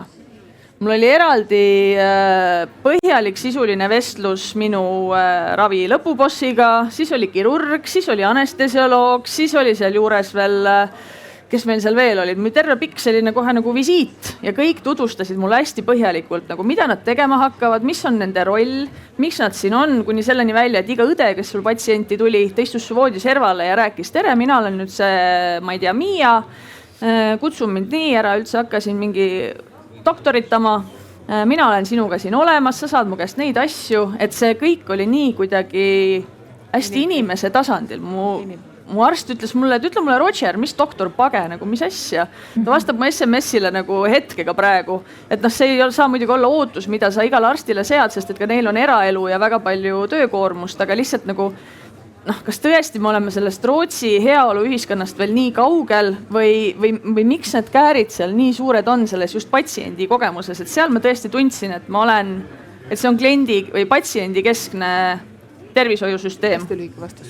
Ja me tahame ka, ma saan aru, järjest patsiendi kesksemaks minna, aga kus siis meie oleme või mis meid takistab? Karmenil on kohe lühike vastus. Mul on hästi lühike vastus, et see on nüüd see osa, mida meie kvaliteedisüsteemides ei ole väga palju hinnatud, on see patsiendi tagasiside. Et see on üks väga oluline kvaliteedisüsteemi osa ja patsiendi tagasiside on see, mis võimaldab ka ravimeeskonnal siis konstruktiivselt oma praktikaid parandada. Et ühel päeval me peame sinna jõudma. Üks teema, mis sellega väga haakub, on kompetentsikeskuste teema ka ju Eestis, eks ole, et millest sa tegelikult, Kristel, räägid, on koostöö. Et kuidas erinevad arstid, eri valdkonnad omavahel koostööd teevad. Öeldakse, et mujal maailmas 1 miljoni elanikkonna kohta on üks tipphaigla, üks ülikooli haigla tasemel haigla. Eestis on neid, kui me lastehaigla ka arvesse võtame, siis lausa 3, eks ole. Killustumist on meie meditsiinis palju. Kui palju võiks olla parem koostöö, erialade koondumine, abiks just nimelt selle teema lahendamisel, mille sellega me praegu tegeleme, nii ministeeriumis kui Tervisekassas, vabandust. Ja, et tõepoolest selline, minu meelest on praegu haiglad jäetud natukene ka üksi, et ei ole sõnastatud riigi poolt selgeid ootusi, mida üks või teine haigla peaks tegema. Ja seetõttu need haiglad on kuidagi, nad on pidanud ise ellu jääma ja selleks leidma ise endale ka patsiente, võib-olla ka üksteiselt patsiente üle lööma, mis tundub ju natuke imelik, eks ole. Kuigi on ühes kohas on kallis aparaat, siis ka teine haigla tahab endale kallist aparaati. Et see on kõik selline, sellepärast, et see toob sisse. Et see on selline riigi tervishoiupoliitika küsimus, see on väga hea küsimus. Et sellega tuleb tegeleda, see on hästi keeruline, aga me alustasime. Väga hea, mis ju viib meid efektiivsuse teema juurde hästi palju. Ja kui sa küsid, et kuidas meil see olukord täna on, siis mina julgeks küll öelda, et meil on nagu väga nukker see olukord ja me peamegi tegelikult ju alustama sellest, et meil on see kokkulepe, et kui mingi kompetentsikeskus on loomisel, ükskõik on ta Tallinnas, Tartus või ta näiteks on Ida-Virumaal, siis tegelikult ongi kokkulepe, et meil on Eestis üks kompetentsikeskus. Ja ei ole nii, et kui meil on mingi sellise kiire kasvuga uus teenus, siis tegelikult kui näiteks Tartus on see kompetentsikeskus olemas, siis Tallinnas arvatakse ka, et loome teise. Et meil on vaja saada selline rahumeelne kokkulepe, et meil ongi, see koostöö on tegelikult läbi selle ühe kompetentsikeskuse ja siis meil on võimalik tegelikult saada ühtepidi efektiivsust, aga teisipidi ka paremat kättesaadavust näiteks nendele teenustele, mida me täna suuname välisravile. Et korraks Kristel selle teema tõstatas, aga tõesti läbi siis nende kriteeriumid, et sellel teenusel on tõenduspõhisus olemas ja seda mingil põhjusel Eestis ei osutata, et kas meil ei ole siis vastavat personali, aparatuuri või on siis meil tegelikult see kompetents nii väike, siis me täna suuname ju patsiendid välisravile. ja siin on ka see teema, et suunates välisravile või et teha ja osutada seda teenust Eestis, siis tegelikult see hindade vahe on jälle nagu kordades. Ja kui meil on sellised aktsepteeritud kompetentsikeskused, siis meil tegelikult on võimalik tuua see väliskonsultant siia, õpetadagi tegelikult meie meeskond selle välisravikeskuse poolt nii-öelda mentordades siis selliseks, et ta opereerib, et ta konsulteerib, nõustab ja väliskonsultanti me kasutame siis nii, et kas ta siis nii-öelda sõidab füüsiliselt kohale või isegi on ta nii-öelda kaugteenuse teel, nii et see on ka tegelikult see võimalus, mida me oleme täna nagu väga vähe kasutanud. Meil on tulnud vahepeal ka tegelikult juba üsna tükk aega on tulnud publikust ka küsimusi, ma ei ole saanud nendega lihtsalt vahele rääkida. Mõni küsimus maskeerub kommentaariks, näiteks üks on selline, et õigemini jah, kommentaar maskeerub küsimuseks.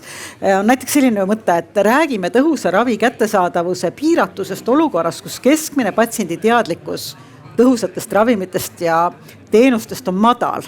Kas siis tulevik saab minna tänasest veel ainult hullemaks, kui patsient muutub ka teadlikuks? Et pigem me, Kristel, sinu näitel näeme, kuidas patsiendi teadlikkus tegelikult toob ka teistele patsientidele seda sama sotsiaalse nõustamise nii-öelda konteksti võib-olla juurde, eks ole? Ja absoluutselt, me tuleme ju ühiskonnast, kus ongi ju olnud alati see, et vastutus on arsti käes, ma tulen patsiendina ja arst teab ja arst ütleb ja arst on see spetsialist ja ta ongi koolitatud inimene ja teistpidi see on, minu meelest see on tekitanud sellise võib-olla õpitud abituse, et miks me ka kipume siis, kui midagi läheb valesti arsti süüdistama, et see patsiendi enda vastutus seal taustal justkui kaob täielikult ära. Et sellepärast, kui ma ka räägin võrdsetest partneritest ja ma olen hästi rõõmus kõikide nende komplimentide üle ka, mis onkoloogika ja minu tegevuse suunal tulid, aga ma tõstataks siia juurde lihtsalt ühe probleemi veel, mis on, miks meil ei ole teadlikke patsiente täna, miks meil ei ole liiga palju tugevaid patsiendiorganisatsioone või kodanikualgatusi, on see, et me Eesti riigis kuidagi eeldame, et seda kõike tehakse tasuta oma vabast ajast, oma töö kõrvalt heategevuse korras, aga selleks, et nagu tegelikult suurt muutust esile kutsuda, sul on vaja väga professionaalseid inimesi tegema väga suuremahulist tööd selleks, et päriselt midagi ühiskonnas muutuks sellel suunal.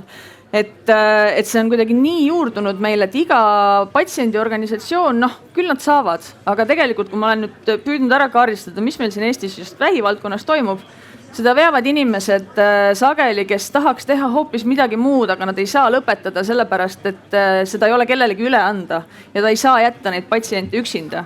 See rahastus, mis seal taga on, seda põhimõtteliselt ei ole. Iga patsiendiorganisatsioon peab ise selle eest seisma, et kuskilt rahastust leida, on need ravimifirmad, midagi tilgub võib-olla katusorganisatsioonilt. Aga see olukord on lihtsalt nii nukker ja kuidas me siis saame loota, et tuleb neid inimesi, kes selle kõigega tegelema hakkavad ja midagi päriselt ka patsiendi vaates muuta suudavad. Et ma tahaksin siin lihtsalt selle ilma igasuguse valehäbita välja öelda, et jah, ma seisan väga patsientide eest, meid on terve kari, kes me tahame midagi ühiskonnas muuta sellel suunal. Aga see on koht, kus ka kann maha panna ja öelda, et selleks peab ka riigi rahastus taha tulema, seotud osapoolte rahastus ja usaldus taha tulema ja mul on väga hea meel, et tegelikult me sinnapoole täna ka liigume. Lihtsalt see ühiskonna ootus, et seda kõike keegi kuskil jälle teeb lihtsalt oma vabast ajast, see on täiskohaga töö täna ja veel selline ka, et ma vahepeal pean endale meelde tuletama, et Kristel, äkki sa vahepeal mõtled enda ja oma pere peale ka, on ju. Karmen. Ja ma vastaksin sellele, et tegelikult riik rahastab praegu küll ka selliseid, me nimetame neid strateegilisteks partneriteks. Ja Eestis meil on Sotsiaalministeeriumis on partneriks EPIKoda, kes on katusorganisatsioon väga paljude selliste erinevate haigustega seotud patsiendiorganisatsioonidele ja lisaks katab veel ka sotsiaalvaldkonda, et seda me oleme proovinud rahastada ja ma olen nõus, riik peab seda toetama, aga lihtsalt jällegi, et me peame tegema väga valusaid valikuid. Ressursid on piiratud ja EPIKoda rahastust me ka see aasta pidime vähendama. Aga võib-olla leiame veel juurde, et lihtsalt, et on olemas üks katus ja siis need väiksed detailsed, et lihtsalt ei ole jõudu. Ja, aga see töö, mis te teete ka rahastamise, kas või ravimifirmadega koostöö või ka annetajad, et see ongi kogukond, see näitab tugevat kodanikuühiskonda. Kui me juba riigi rolli juurde läksime, siis küsimusi või kommentaar on tulnud ka riigi rolli osas, mis ma siia 2 tükki tooks korraga lauda. Üks on selline, et kuidas suurendada riigi osakaalu ennetava töö osas. või miks mitte ka erasektori osakaalu, et praegu tundub, et see ennetuse pool on pigem tagasihoidlik, et kas see saaks olla suurem teistes kohtades. Ja teine sellega seonduv küsimus või kommentaar tuleb selle kohta, kas Eestis oleks mõeldav, et ravi kättesaadavus või omaosaluse suurus sõltuks rohkem patsiendi tervise käitumisest, kui ta täna seda teeb. Ma vastaks sellele, mis sobib. Ma siin annaks hea meelega kõigile sõna selle küsimuse juures. Tähendab, siin alustaks sellest, kuidas me defineerime sõna ennetus. Et tegelikult arsti vaatest ennetus on see, kui inimene toitub tervislikult, liigub piisavalt, magab ja puhkab korralikult ja nii edasi. Et see on primaarne ennetus. Siis on olemas sekundaarne ennetus. Näiteks inimesel on tekkinud vererõhuhaigus ja siis tal juba haigus on olemas, ta ennetab seda haigust küll sellega nii palju, kui ta saab tervisliku elustiiliga, aga geenide vastu me ei saa. Ja seetõttu tuleb siis primaarne ennetus, kus tuleb hakata võtma püsivalt ravimit. See on nüüd see teine osa. Ja kolmas on see tertsiaarne ehk kolmandane ennetus, kus siis me vaatame, et neid, ühesõnaga see ravimid seal teisesel ennetusel ta võtab selleks, et ei tekiks tüsistusi ja kui need tüsistused on tekkinud, siis me ennetame seda kolmandal tasemel, et need tüsistusi siis oleks vähem ja taastumine kiirem ja kõik sellised asjad. Ja inimese oma vastutus on siin kõikidel tasanditel ülimalt suur. Esmasel ennetusel tõesti siis kõik see elustiili küsimused, mis on täna meil väga keeruline, alkohol, tubakas, toitumine, kõik need puhkamised, vaimne tervis samamoodi, hoida inimsuhteid, eks ju, et see on üks osa. Teine on see, kui arst on andnud nõuande, et ongi välja kirjutanud ravimi, siis tegelikult tuleb seda võtta ka. Et sageli arvatakse, ma võtangi 6 aega vererõhurohtu, rohkem ei võta, nüüd on ju kõik, eks ju. Sain vererõhu kontrolli alla, et rohkem enam ei võta. Ja, just. Ja siis kolmas on siis, ühesõnaga, et sageli tõesti inimene ei tee. Aga nüüd sageli, kui räägitakse rahastamisest, siis ennetuseks nimetatakse ennetavaid tervisekontrolle, mis tähendab, et inimene läheb arsti juurde, võib-olla tal isegi sümptomeid ei ole, teeb vereanalüüsid. Ja teadusuuringud on näidanud, et ilma sümptomiteta, ilma riskifaktoriteta noorel inimesel tegelikult on väga harva vaja, et nad väga harva päriselt ennetavad midagi. Et kui küsimus on erameditsiinis, siis neil on oma roll olemas. Aga me ei saa nimetada ennetuseks seda, kus inimene käib ja lihtsalt vereanalüüside järgi, ja võib-olla ta saabki siis kolesterol 5,5 näiteks ülemise piiri peal. Ta läheb järgmise aastal mõõdab jälle, 5,6 on ju.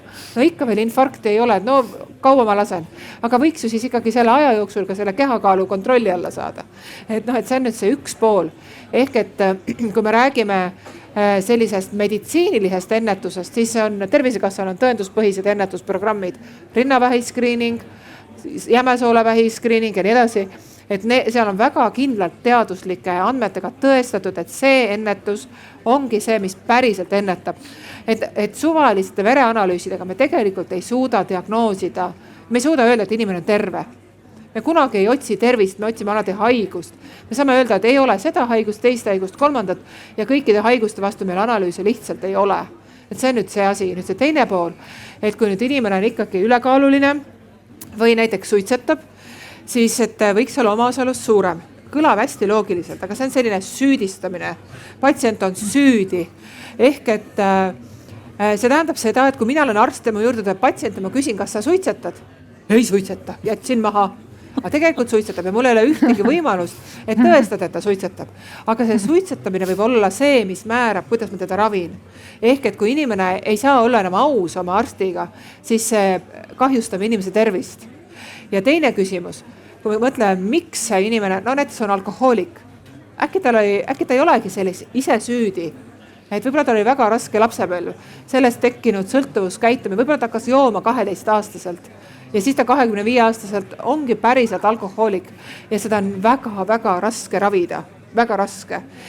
Või siis sama suitsetamine või ka rasvumus, et tegelikult kui me hakkame panema seda vastutust inimese peale, et vot nüüd sina maksad täishinna, sest sa ei ole suutnud näiteks seda 30 keha liigset kaalu alla võtta, siis me saavutame selle, et inimene, ta ei lähegi arsti juurde, ta ei saa ka neid oma ravimeid ja me ravime lõpuks neid raskeid tüsistusi ja see võib olla kokkuvõttes kallim.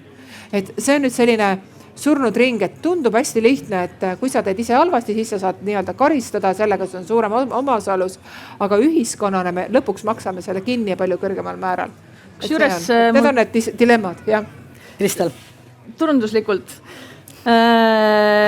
Elukindlustusseltsid on selle keeranud lihtsalt teistpidi. Sul on elukindlustuse kuumakse soodustus, kui sa viljeled tervislikke eluviise. Aga nad ei tõesta seda kuidagi ära, et sa ei suitseta või sa ei joo. Mitte kuidagi. Aga siin küsimustest tuleb ka üks kindlustusega seonduv asi juurde, et kas näiteks harvikhaiguste ravimid võiks katta erakindlustus? Et millist rolli me erakindlustusel näeme sellist? Kui me leiame sellise erakindlustuse, kes on nõus katma harvikhaiguste ravimeid, siis ma arvan, me maailmas saame, ma ei tea, Nobeli preemia või midagi, et jah. Ma tegelikult Eesti kontekstis näeksin erakindlustuse rolli teenustele, mida riiklik ravikindlustussüsteem ei kata. Aga ma arvan, et see harvikhaiguse ravile, kui ta ikkagi, meil on palju rääkinud nendest barjääridest, et kui ta süsteemi rahastuses on, ma ei usu, et erakindlustus oleks ka võimeline näiteks seda katma, aga miks mitte näiteks seesama täiskasvanu plaaniline hambaravi, et mis on väga selgelt inimese omaosalus, et seal tuleksid tegelikult sellised taskukohasemad, inimesele atraktiivsemad paketid ja tegelikult inimesi julgustada neid pakette võtma. Aga selle ennetuse osas tahtsin lihtsalt korraks markeerida seda, et me oleme Tervisekassas siis oma järgmise 4 aasta arengukava koostamas ja me jõudsime sinna, et sellesama ennetuse osas minna teele sellise projektiga, et loome Eestis siis sellise süsteemse kardiovaskulaarse ennetusmudeli. Ja see tähendab väga palju ka selliseid seni kasutamata põhimõtteid ja ta võiks alata sellest, et meil on siis sellel kardiovaskulaarhaigusel ikkagi kokku lepitud, et mis need riskifaktorid on. Me lähme neid riskifaktoreid screenima läbi selle, mis on inimese andmed. Sealt osalt saab tegelikult, me teame, mis on metaboolne sündroom, osalt saab kätte selle, et mis on sinu kehamassi indeks, aga seal tegelikult võiks monitoorida ka näiteks teatud vereanalüüsi näitajaid ja nii edasi.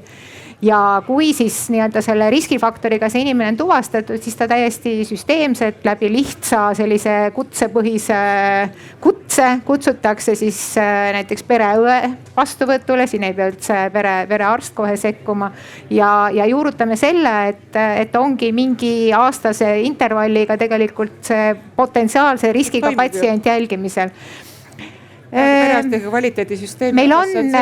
Meil on täna tegelikult perearsti kvaliteedisüsteem, mis juba seda kroonilist haiget, kellel see risk on avaldunud, tegelikult monitoorib, aga jõuda ka sinna, et püüda tegelikult seda riski ennetada. Aga need on need tänased mõtted ja sõltub sellest, kas nõukogu meil selle siis nii-öelda heaks kiidab või annab oma mingeid täiendusi veel juurde. Meil publikust on küsimusi veel juurde tulnud, me oleme siin rääkinud üsna mitmest tervise valdkonnast ja haiguste ringist, me ei ole rääkinud vaimsest tervisest.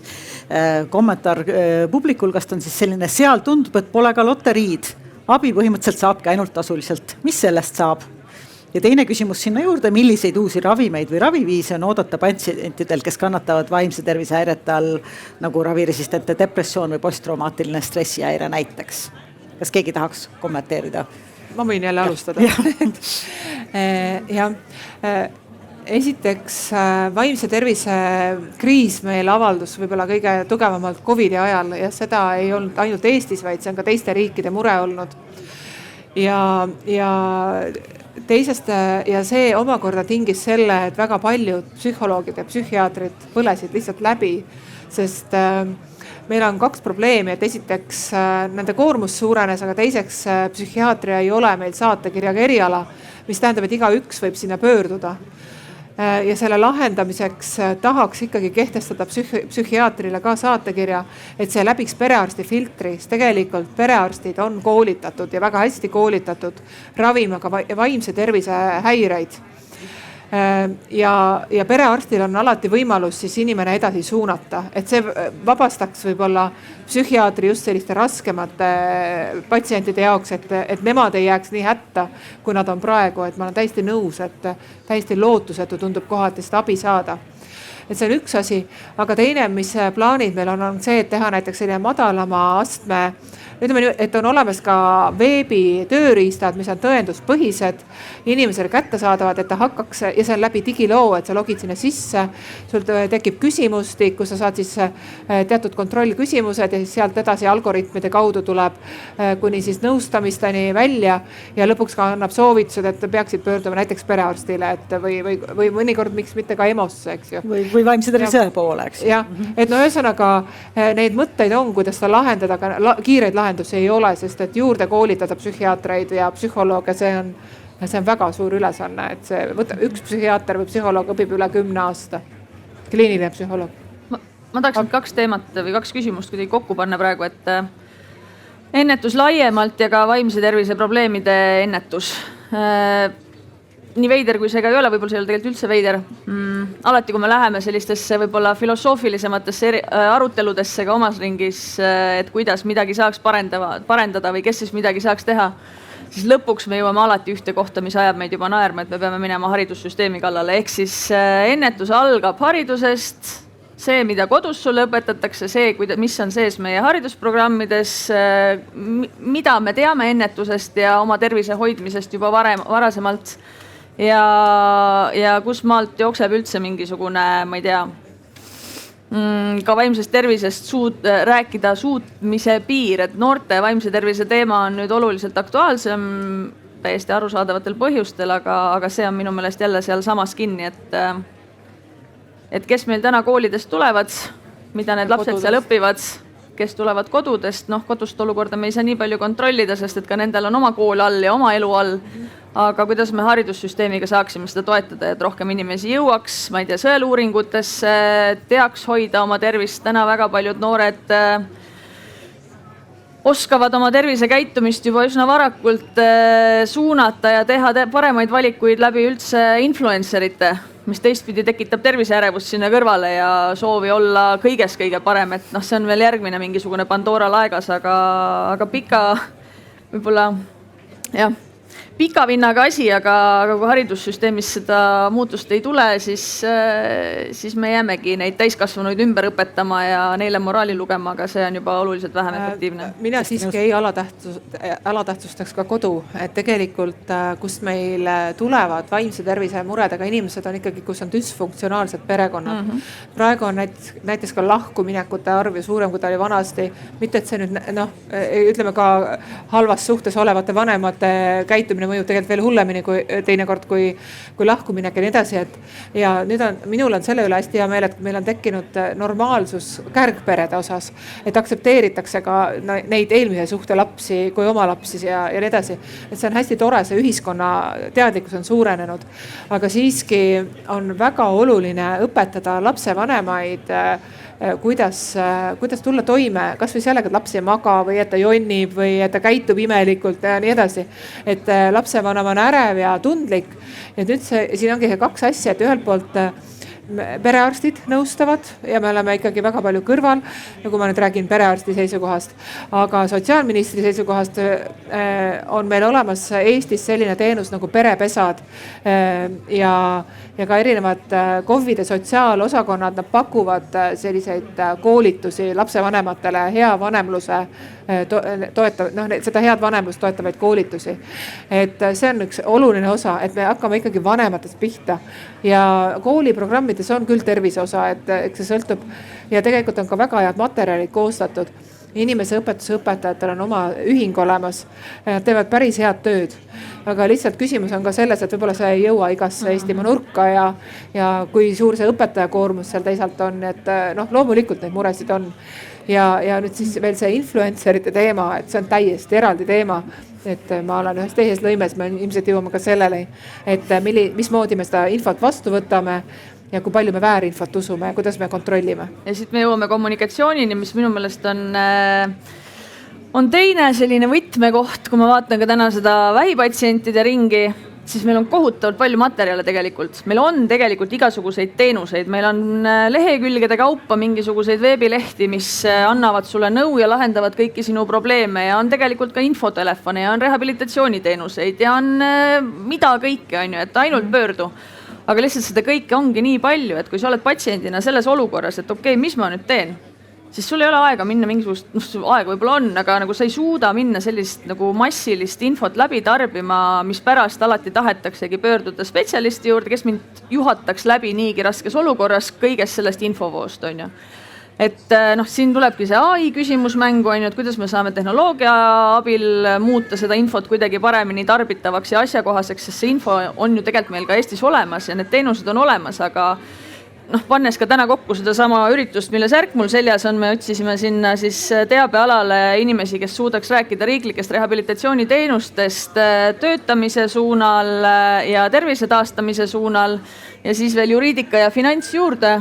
Lihtne oli küsida pangast inimene ja leida jurist, aga kes tuleks ja räägiks sellest, mis võimalused on täna patsiendil selleks, et paremini hakkama saada. Te leidsite? Lõpuks midagi vist leidsime ja vähemasti Töötukassa abiga midagi me sealt saime, aga kõik see ümbersuunamine, kuhu minna ja kelle käest küsida ja kes see õige inimene oleks, et mis see vaene patsient siis veel teeb. Nii et kommunikatsioonile oluliselt suurem rõhk selleks, et me mõistaksime süsteemi, selleks, et olevad asjad oleks kättesaadavad ja vähem rõhku sinna, et toodame siis veel asju juurde, sest et äkki siis on parem. Asju vähemaks, selgemaks ja paremini kättesaadavaks. Nõus. Ma olen teadlik ajast ja hakkan vaikselt seda ringi kokku tõmbama, et Maria, mida sina arstina, praktiseeriva arstina soovitaksid Tervisekassale ja ministrile? Mida saaks paremaks teha? Mis võiks olla need järgmised sammud, et head, toimivad, efektiivsed raviviisid jõuaksid paremini patsiendile? Kui ma jätan nüüd kõik need Exceli tabelid ja rahaasjad kõrvale ja mõtlen haiguse peale ja olemasolevate ravivõimaluste peale, siis kui meil on olemas erinevad ravivõimalused, siis alternatiivsed ravimid või toimemehhanismid peaksid olema ka teatud näidustustel, kas või piirangutega kättesaadavad patsiendile. Et me ei saa ravida kõiki patsiente ainult ühe ravimiga. Ja panna nad olukorda, kus on head ravimid riiulil olemas, aga nende kasutamine on piiratud või jääb taha raha. Ehk siis võimaluste rohkust. Nii on ta jah, see valikuvõimalus peab olema arstil ja ka patsiendil ja et me saaksime kroonilisi haigusi, kas ägedaid ja kroonilisi haigusi ikkagi paremini ravida, et eesmärk on üks, et me saaksime inimesele parema tervise, parema elukvaliteedi ja ka tema kroonilist haigust hoida stabiilsena, et mitte ravida seda ebaefektiivselt, mis tegelikult on Tervisekassa raha laristamine. Kristel, mis soovitus sul oleks Tervisekassale, ministrile? Ma ei tea, mulle ei meeldi teistele soovitusi anda, sellepärast, et nad võiksid ise teada kõige paremini, mida on vaja teha, vaid ma pigem vaatan jälle endale kui patsiendile otsa ja meile kõigile kui patsientidele otsa, et mida siis meie saame teha, et ma arvan, on oluliselt edasi viivam, kui igaüks vaatab enda otsa, mitte ei näita näpuga kellegi teise suunas, et küll mu elu läheks siis paremaks, et ma arvan, patsientidena see selja sirgu löömine, julgus küsida, julgus uurida, kui ise ei oska, siis leida, kust saab tuge ka selleks, et paremini süsteemi mõista ja enda ees seismine nii palju, kui see on võimalik. Ja seal, kus mõnel ei ole võimalik, siis äkki on kuskil keegi, kes on valmis ka nende eest seisma, et ma arvan, me saame patsientidena väga palju ära teha selleks, et meil oleks parimad ravivõimalused, selleks, et õiged teenused oleks õigel ajal õiges kohas. Seesama ravi või meie tervishoiusüsteemi kvaliteet, seda võib-olla tõesti saab teha, et rohkem patsienti kuulata, rohkem võtta patsiendi tagasisidet, rohkem reaalselt andmete pealt otsuseid teha. Et ma arvan, siis juba on asi oluliselt parem. Aitäh, mõtte käes. Ja Maivi Karmen, teile see küsimus, et kuidas me võiksime liikuda selle suunas, et me tulemuslikkuse hindamisel vaataksime ravitulemust rohkem, kuidas me saaksime paremini astuda neid samme, mis seda vähest raha, mis meil on ühiselt, liigutavad efektiivse kasutamise suunas? Et hinnata ravitulemus, siis esmalt peavad meil need mõõdikud olema kokku lepitud, et milline siis on tegelikult see hea ravitulemus ja kes selle tulemuse peab koju tooma. Ja ma arvan, et nii ravi tulemuse osas kui üldse tegelikult nii-öelda nende kitsaskohtade osas, kus me täna siin lahendust leiame, võiks meid aidata ikkagi see, et me tõmbamegi seda pilti laiemaks, et mulle nagu hästi meeldis see mõte, et noh, miks mitte juba tegelikult haridusvaldkonda, needsamad lapsed, noored kaasata. Mulle väga meeldis tegelikult see AI mõte, et seesama tehnoloogia, aga siin on jälle vaja ka kindlasti sellist mitte sellise tervishoiusüsteemile omast konservatiivsust, aga ka sellist ettevaatlikkust, et hästi kiire lugu selle AI-ga, kus ma ise selle tasulise ChatGPT-ga suhtlesin ja küsisin näiteks diabeetikute arvu Eestis ja siis sealt tekkis vahe, et ta pakkus mulle mingi 6-7 tuhat, ma tean, et see on ja ta pakkus mulle 10 000 ja kui ma küsisin nagu edasi, et aga noh, millele sa tuginedes seda väidad ja kas see on äkki siis nii-öelda see diagnoosimata diabeet, siis ta kõik andis mulle viited seal Tervise Arengu Instituudist kuni erinevate statistika näitajateni ja lõpuks ütles mulle, et aga kui sa nagu kõige täpsemad numbrid tahad saada, siis pöördu Tervisekassasse. Väga hea, aitäh. Ja Karmen, viimasteks sõnadeks sõna sulle. Jah, ma ütleks, et see AI andis väga hea soovituse. Et jah, mina arvan, et mul on peas muidugi hästi palju, ma võiksin tund aega rääkida sellest, aga ma arvan, et meil vist ei ole nii palju aega. Minuti saad. Aitäh, asi seegi.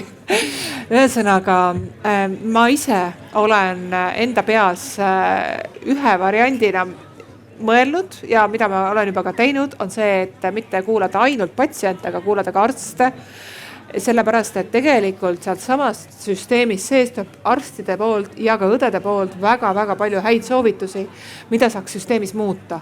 Ja konkreetsetest olukordadest näiteks EMO-de osas praegu meil just EMO arstidega väga tugev koostöö oli, meil kiirabi arengukava koostamine, et hästi palju mina kuulaksin arste, sest ma ise, kui ma olnud ka see arst, kes käib kogu aeg ministeeriumi vahet ja räägib, et seda on vaja, ma tean, kui palju seda teadmist tegelikult valdkonnas on. Ja arste peab usaldama nii terviseküsimustes kui ka tervishoiukorralduse küsimustes. Hästi nõus. Aitäh tulemast, aitäh kaasa mõtlemast, aitäh teile kuulamast ja soovin sisukaid arutelusid juba teistel lavadel või siinsamas teistel teemadel. Aitäh. Aitäh.